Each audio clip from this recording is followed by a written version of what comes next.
these are 3 books that I have found useful in growing mushrooms at home. This book is Organic Mushroom Farming and Microremediation by Tradd Cotter. Very useful, as it says on the cover, simple to advanced and experimental techniques for indoor and outdoor cultivation. It's definitely that. If you're just getting started or if you've got a lot of experience, either way you're going to find a lot of good info in this book. Definitely recommend that one. I keep going back to it again and again and finding new stuff every time I read it. Second book I use is Radical Mycology by Peter McCoy. I took Peter McCoy's 3-day Radical Mycology workshop last year. It's a fantastic workshop. I definitely would recommend taking it if you can, or attending one of his webinars. But this is a huge book, and it's divided up like a reference book.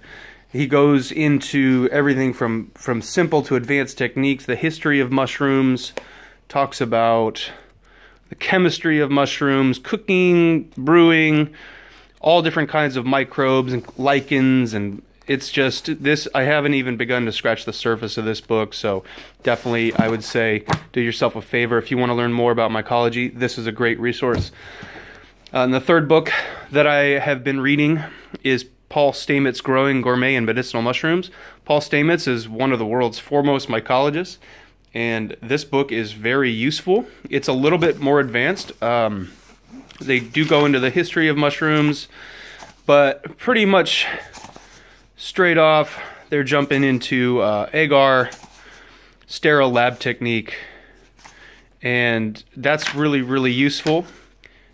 Definitely to learn about, but it's these two I think will help you get a little more grasp on the basics, and then this one is very useful once you understand some of the basics, terminology, and the processes. So thanks for watching. Again, I would check out these 3 books if you want to learn more about growing mushrooms at home. Thanks a lot. Bye-bye.